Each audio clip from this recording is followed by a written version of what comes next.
A síndrome de Irlen é uma condição que causa dificuldade de leitura e aprendizado. Ela se manifesta devido à sensibilidade extrema que algumas pessoas têm a certas ondas de luz. Os sintomas são muitas vezes similares à dislexia, ao transtorno do déficit de atenção e hiperatividade, o TDAH, ou mesmo a enxaqueca.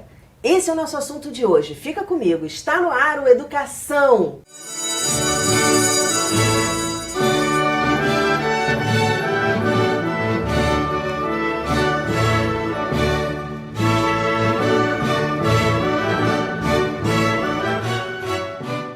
Minhas convidadas são a psicopedagoga que sofre da síndrome Carla Silva, a filha dela de 12 anos, Karina dos Santos Silva, que enfrenta o mesmo problema, e a psicopedagoga especialista em diagnosticar casos da síndrome de Irlen, Maria do Carmo Azevedo. Muito bem-vindas ao programa. Carla, você descobriu já com 36 anos de idade. Como é que foi isso? Uma pessoa viver até os 36 anos de idade sem saber que tem essa síndrome? Um grande desafio, né? Porque desde muito cedo, eu fui alfabetizada muito cedo, então eu sempre gostei de ler. O meu pai sempre me incentivou para a leitura. Porém, ler para mim sempre foi uma dor muito grande, porque chegava um momento na leitura que eu sentia sono, eu parava, aquelas letras elas fugiam do papel. E eu fui levando a minha vida, me formei, continuei estudando, nunca parei de estudar, mas eu não sabia o motivo, porque parecia assim, isso todo mundo tem. Eu não tinha um parâmetro, eu não sabia o que os outros viam ou sentiam ao ler, né? Como é que é essa questão, como é que é a comunicação, a importância da comunicação na nossa vida? Uma pessoa chega aos 36 anos com problemas na leitura e não desconfia que a vida não é assim. Sim.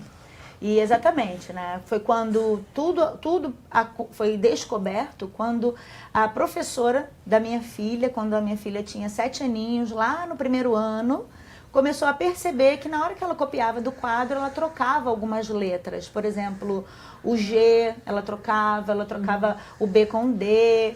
Algumas letras que visualmente elas são parecidas. Então começou a solicitação, leva a Karina para fazer exames oftalmológicos. E aí lá eu levava a Karina, né? Ano a ano. E todos os médicos que a Karina passou disseram a mesma coisa. Ela enxerga muito bem.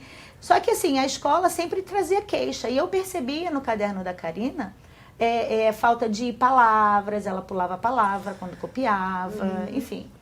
Não teve problema para alfabetizar, também alfabetizou bem. E daí eu fui, já estava formada como psicopedagoga e o olhar como mãe também muda, porque você começa a estudar e perceber. A minha filha pode ter aí uma questão atencional.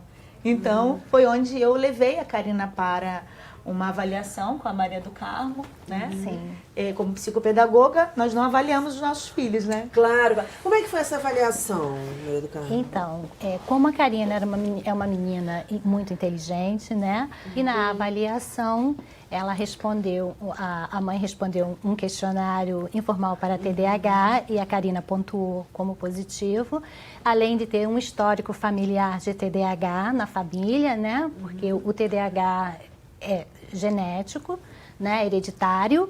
E então a Karina foi encaminhada para o neuropediatra para um diagnóstico diferencial para o TDAH.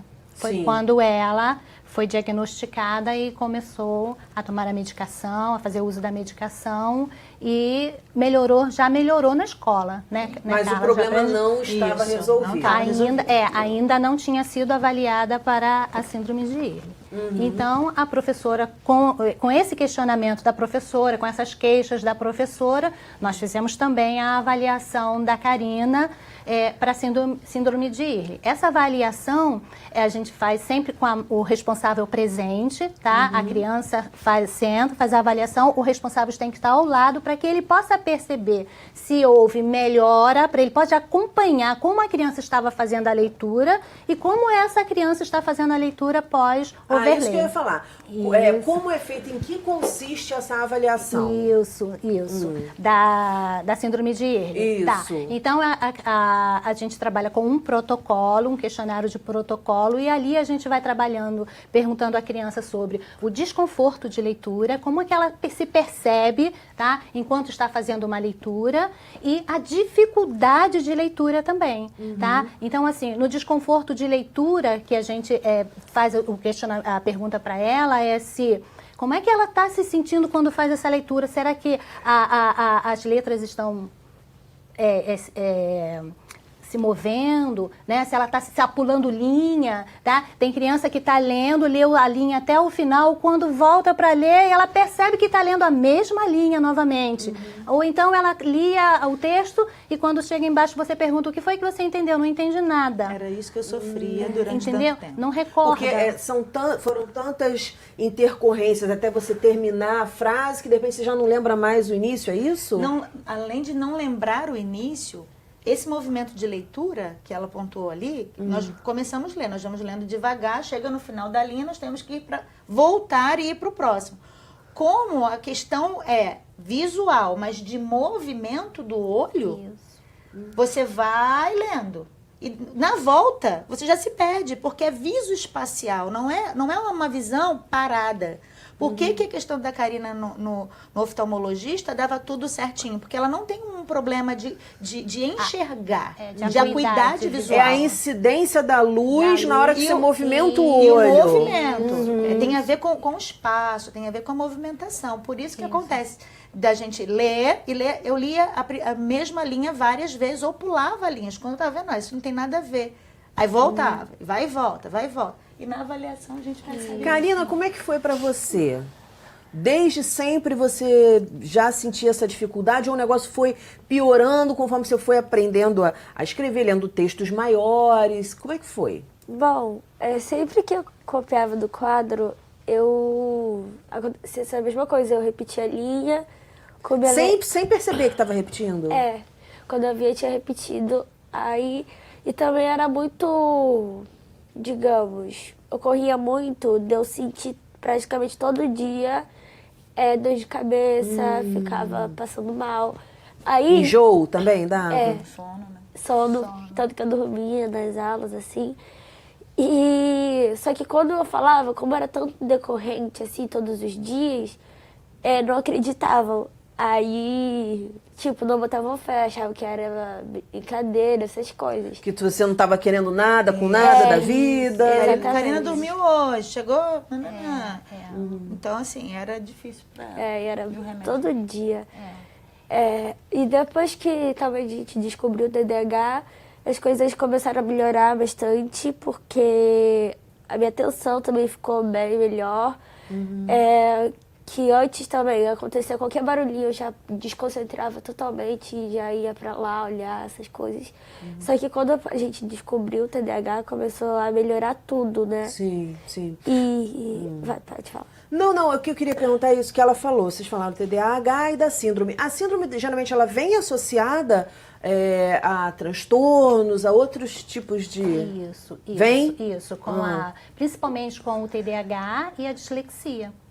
Tá? Então, assim, sendo que a dislexia não são todos os sintomas de Irlen que estão dentro da dislexia, tá? Porque a dislexia tem causa do processamento auditivo.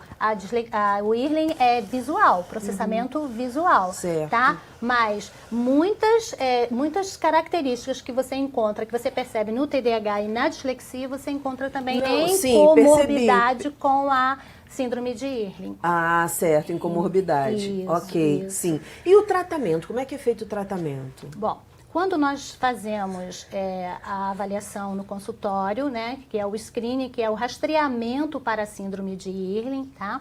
E a gente constata que após essa avaliação é pontuado, tá? E aí a gente classifica a criança, o adolescente e o adulto, porque também nós avaliamos adulto, tá?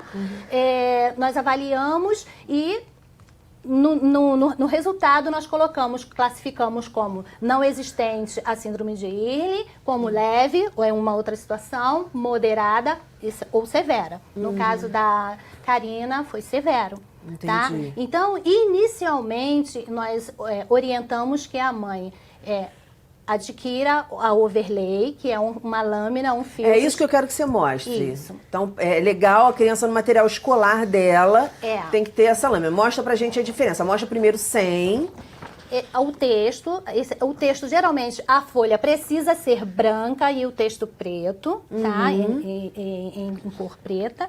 E você coloca, e o que você percebe? O que a criança, quando ela vai fazer a leitura conosco lá no consultório, no período da avaliação da síndrome de Early, a gente percebe que ela começa a ler, a criança começa a ler fluente e depois ela vai perdendo fluência na leitura, é como se fosse ficando cansada, tá? Ela vai perdendo, o texto vai perdendo nitidez, e ela começa a ler mais devagar, começa a ler, como ela mesma falou, lia a linha e depois retorna, está lendo a linha de cima de novo, ou às vezes mistura palavras da frase de cima com a frase de baixo. Entendi, né? Então, assim, ela vai percebendo, aí a criança em algum momento começa a relatar que está incomodando a cabeça, que está com dor de cabeça, que está causando náusea, desconforto, né, visual, que está doendo a vista, estou sonolento, estou com sono. Aí a criança começa, depois de um tempo, a fazer Então, mostra agora com a lâmina. Qual é o nome dessa lâmina? É uma overlay. Ela é colocada sobre o texto, ó. Também... Papelaria, né? Você encontra em papelaria? Não, você não encontra Como em é papelaria. que é? Você tem essa overlay, ela não é comprada na cor que a criança acha bonitinho. Por exemplo, uma menina gostou dessa tonalidade, ela vai escolher essa tonalidade. É escolhida depois que nós fazemos a avaliação com o protocolo de Early, a gente vai ver qual é a tonalidade que trouxe mais conforto visual para ela. Então também depende... de pessoa para pessoa. Pode ser esverdeado, pode ser azulado. Podem ser, são 10 tonalidades, né? E aí a gente vai verificar qual para a Karina, a gente vai colocando sobre o papel uma tonalidade e vai mostrar para ela como é que você se sentia, como é que você está agora quando olha para esse texto. Você está se sentindo mais confortável, as letras estão mais nítidas, tá? O desconforto... Karina, antes da gente começar a gravar, a Karina estava falando, tô até com saudade, que agora é o óculos, né, Karina? Isso, exatamente. Agora é o óculos. Só o óculos que te auxilia, no teu caso? No meu caso, só o óculos. E também tem adaptação de prova, porque a letra tem que ser maior, né? Também para auxiliar melhor. Ótimo, ótimo. Tem toda uma formatação na escola que precisa acontecer de tamanho de letra, espaçamento, tudo isso. Existem os direitos também, né, que amparam. Então, isso é bem bacana, porque não é algo que a criança inventa, né? É claro então, que assim, não. é neurológico. Existe uma perturbação neurológica por conta desse excesso de entrada de luminosidade. Então, causa, assim, o cérebro, ele funciona sobrecarregado para fazer aquela determinada ação. Então, no caso do ler, o ler precisa ativar determinadas áreas do cérebro. Se entra muita luz, o cérebro ele fica sobrecarregado porque outras áreas entram em funcionamento para suprir aquela Explicação demanda. perfeita. E aí o que acontece? Por isso que dá o sono, o cansaço, o estresse, a Karina, a sobrecarga neurosensorial. Muitos casos, até mesmo de crianças diagnosticadas com autismo, quando vai avaliar, acontece de perceber que existe uma questão da Early também associada. Então, assim, é algo que precisa ser avaliado criteriosamente para entender os motivos que estão deixando a criança... Não, eu acho interessante o que você falou, porque assim, já tive acesso a alguns casos que a pessoa realmente não conseguia achar o diagnóstico. Sim. E quanto mais informação a gente tem, melhor. Sim. Então, de repente, você acha até que é um caso de autismo mais severo, mas não, porque ele está associado à síndrome. Sim. Parece que é mais severo, mas não é. E você vai tratar de uma coisa de uma forma totalmente errada. Exatamente. Porque, na verdade, são duas coisas. A Não é Karina- uma Sim, só. a Karina- quando eu era menor, eu cheguei pra minha mãe e disse, minha cabeça parece várias televisões ligadas ao mesmo tempo. Ela falava isso pra mim. Né? Parece E ela estava se referindo, você acha que estava se referindo à luz, é isso? Ou porque embaralhava mesmo? Embaralhava tudo, né? Era muitas coisas que ficava e pensava tudo ao mesmo tempo. Aí eu falei Aí ela está se referindo ao TDAH. Tá? Uma das características do TDAH. Então, muita coisa pensando e a dificuldade de filtrar aquilo que realmente ela precisa prestar atenção naquele momento. Depois de feito esse diagnóstico, viu qual é a cor melhor e tal, aí pelo consultório, por meio do consultório que se adquire esse material. Isso. Aí nós então não é uma fazemos coisa o de, eu tô achando que meu vô na loja tal, não tem não isso. vai E nem achar na folhinha loja. transparente. Não é assim. Porque às vezes a algo muito pessoa olha sério. assim, já sei, vou pegar um negócio lilás que tem ali, bota em cima, meu filho tem esse problema. Exatamente. Não é assim, Não então é é legal a assim. gente Nós tivemos deixar... notícia de um caso que a mãe pegou a lâmina, esse acetato de raio-x e tirou aquele sombreado do raio-x e ficou usando sobre a folha. Não é para se fazer isso. Né? O que Não pode é pra se ocasionar? Vai piorar a situação da criança, né? Vai causar mais distorções, né? Na leitura da criança, mais dificuldade de compreensão, dor de cabeça, porque ela nem sabe se é aquela a tonalidade para a criança, se é aquilo que ela está precisando no momento. Ótimo. Tá? Então eu não posso pegar qualquer acetato e colocar e dizer, porque é colorido, eu vou comprar lá e vai resolver. Quais são os profissionais que podem dar esse diagnóstico? Você falou em oftalmo, mas o oftalmo não foi quem deu o diagnóstico. Quem deu foi a psicopedagoga. Existem, na nossa formação para screener, né?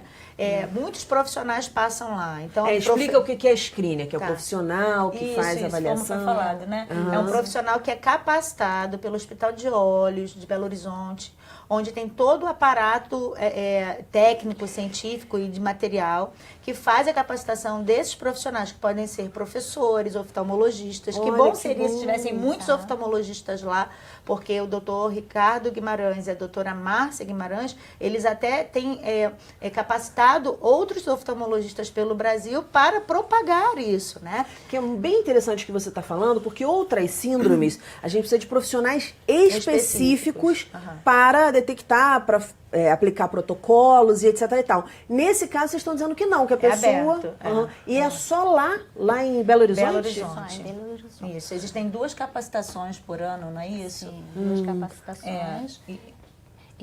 Mas assim, só uma correção, a gente não vai dar o diagnóstico, a gente faz o rastreamento para a síndrome de Ehrlich e aí pós overlay, tá? E a criança vai fazendo o uso da overlay, a gente encaminha para o hospital de olhos e lá sim, com a aparelhagem própria, tá? Para fazer esse diagnóstico. Vocês fazem uma triagem, vamos dizer exatamente, assim. é uma triagem. Então, o doutor Ricardo e a doutora Márcia são oftalmologistas, são as pessoas os médicos que vão fechar esse diagnóstico e ver qual é o filtro que ela vai utilizar. E quase sempre o filtro é diferente da overlay, a tonalidade. O filtro é o que põe o filtro que vai colocar nos óculos, tá? Interessante. Não é... Ela usava essa folha, essa lâmina. Isso. E agora só com óculos já resolve. Mas ela, por exemplo, vocês precisam usar o óculos assim,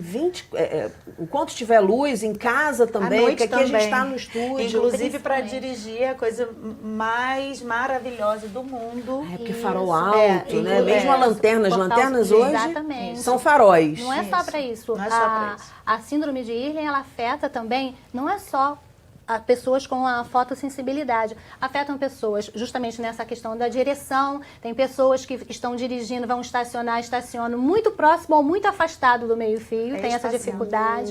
Dificuldade de fazer a ultrapassagem. Dificuldade com a lanterna do carro que vai na frente. Só do frear, aquilo já traz esse desconforto. Luz do poste. Tem muita incidência, gente, pelo que vocês saibam. Tem muita gente com essa síndrome? Muita gente. E na escola, como é que é isso, assim? As crianças que chegam para vocês são repetentes, estão sofrendo muito? Ou é aquele incômodo que, claro, por exemplo, pelo que você falou, eu quero que você relate, você teve grandes dificuldades, você repetiu de ano, você conseguiu levar? Olha, eu nunca tive dificuldade de aprendizagem. Então, essa síndrome não está associada à dificuldade de aprendizagem. Mas interfere, Mas né? interfere na aprendizagem. Então, assim, é uma síndrome. Mas não é por causa disso que a pessoa vai deixar de aprender, porque não afeta a parte cognitiva, não é isso? Sim. Então, assim, nem é deficiência, nem é deficiência, porém, mas é uma síndrome. Mas pelo fato de você não conseguir interpretar texto. Isso, aí que vem as dificuldades, aí que vem essas dificuldades pontuais.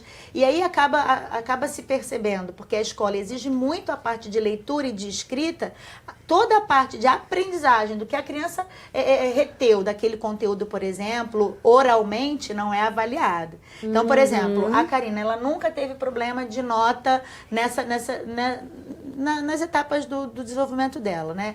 E aí o que acontece? Em um determinado momento, ela tirou uma nota 7 quando ela já havia sido diagnosticada com a síndrome. Então, ela não fazia uso do óculos, fazia uso da lâmina. E aí a professora falou pra mim, Carla, ela esqueceu a lâmina em casa, mas fez a prova, tirou 7. E eu falei assim, poxa, não era pra ela ter esquecido e nem feito 100. Eu sei que o desempenho dela é bom, mas eu gostaria de saber como ela pode se desenvolver com a lâmina, porque eu ainda não... Se ela tiver os recursos disponíveis... E aí eu pensei assim, eu quero fazer testes com a Karina pra saber se realmente vai ser preciso o uso do óculos, porque como eu desconhecia, eu pensava assim, é um tratamento caro, né? Não faz no Brasil, é fora do país, então manda óculos pra lá, tudo em dólar, então tem custos que... O que você está querendo dizer do tratamento é que o óculos não é feito aqui no Brasil. Não. E aí, portanto, isso. é um custo. As lentes. As lentes. As lentes, os as óculos. lentes. Isso. E aí o que acontece? Quando a Karina fez essa avaliação, eu pedi para a direção, para a coordenação da escola, a possibilidade dela refazer usando a lâmina. Só que isso se deu depois de 15 dias. E eu falei, Karina, você vai fazer hoje, será a mesma prova e tal. Não estudei com ela porque eu queria ver o desempenho. Sim. Tanto que ela reteve daquele conteúdo. Pois bem, ela foi fazer, a professora me liga, assim que ela termina a prova e diz, Karina tirou 9,5. Eu estou impressionada com a diferença. Ótimo esse teu exemplo. Entendeu? Ótimo. Então, assim... A gente está falando de 2,5 pontos, Entendeu? é isso? Sim. Ela tinha tirado de 7, Sim. 9,5. Foi para 9,5. Então, aí eu comecei a perceber como isso fazia diferença na vida dela. Aí eu comecei a fazer testes em casa, de mãe, né? Perfeito. Comecei a pegar trabalho de casa. Tinha texto para ler. Karina, lê com a lâmina. E ela lia. Lia tudo, entendia e me explicava. Aí na outra vez sem a lâmina. Aí já vinha, como a Maria falou. Gente, a gente sabe, a gente às vezes fica, né? Tem aluno que fica por centésimos, né? Ali por uma coisinha tem que ficar na recuperação. No caso dela, 2 pontos, mais de 2 pontos. Faz diferença. É um Faz muita vestibular, é um diferença. Enem, Muita é diferença. qualquer coisa na vida, é uma na diferença vida. muito grande. E aí, depois disso, eu e meu esposo vamos levar para Belo Horizonte para dar prosseguimento a esse tratamento, porque realmente tá sendo assim muito benéfico para ela a lâmina. Mas existem as questões espaciais. Então, assim, digamos, orientação espacial, né? O andar, o correr. Porque a tudo lâmina isso você coloca isso só aí, na hora. né? Agora, para dirigir, quando ela for o- dirigir, precisa estar com óculos. Isso é restrito, exatamente. E aí a pessoa não tem como estar andando com a lâmina, No né? claro. E aí os óculos vêm, Quero né? que a Karina me fale isso, porque você não passou pela lâmina. Você já descobriu com 36? Não, e eu nem. Ou- Mas mesmo assim Na eu escola, que poderia eu quero passar dizer. pela lâmina, Sim. né? Mas a diferença entre a Karina e eu foi a seguinte: a lâmina resolveu boa parte da leitura e da compreensão da Karina nos textos. No meu caso, eu tive um aproveitamento apenas de 5%. Então, no meu caso, usar a lâmina era a mesma coisa que nada. Nossa, então tem isso ainda. No Tem. seu caso, o óculos é muito mais melhor, benéfico, sim. muito melhor. Sim. Você, Karina, a gente está no finalzinho do programa.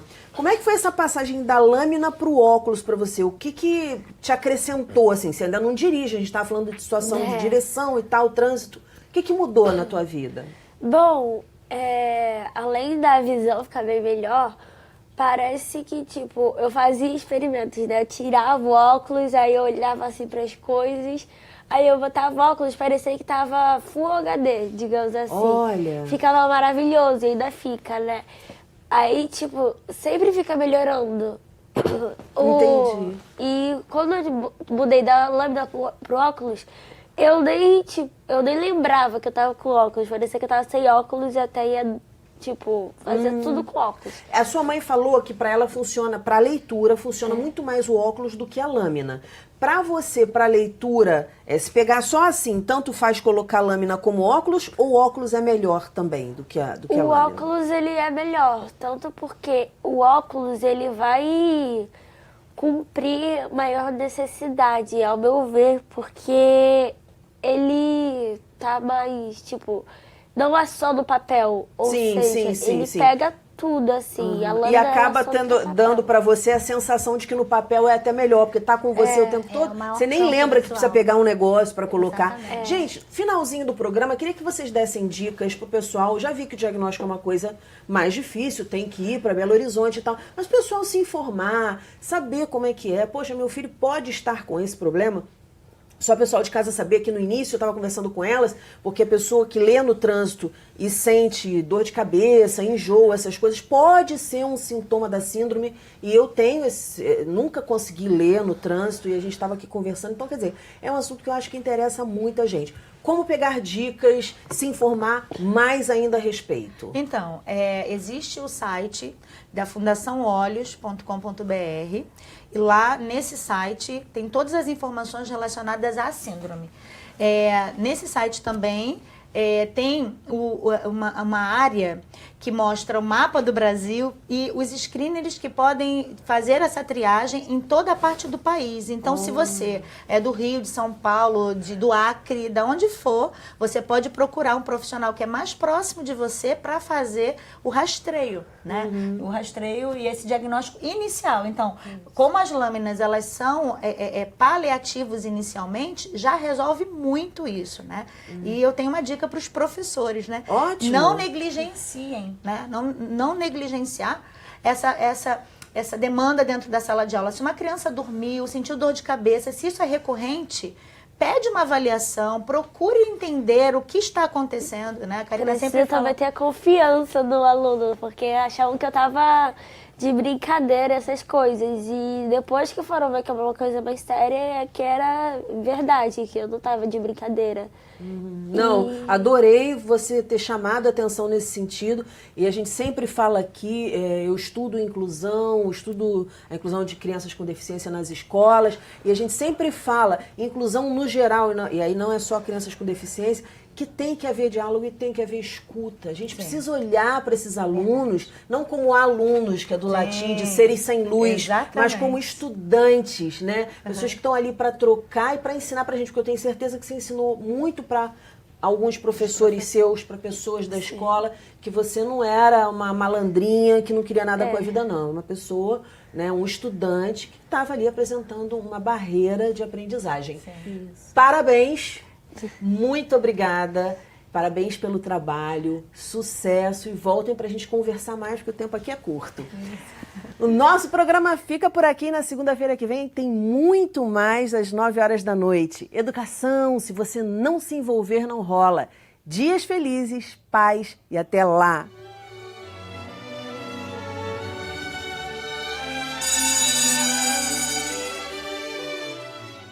Sonata ao Luar, Manuel de Barros. Sombra Boa não tinha e-mail. Escreveu um bilhete. Maria me espera debaixo do engazeiro quando a lua estiver harta. Amarrou o bilhete no pescoço do cachorro e atiçou. Vai, Ramela, passa! Ramela atravessou a cozinha num átimo. Maria leu e sorriu. E quando a lua ficou harta, Maria estava. E o amor se fez sob um luar sem defeitos.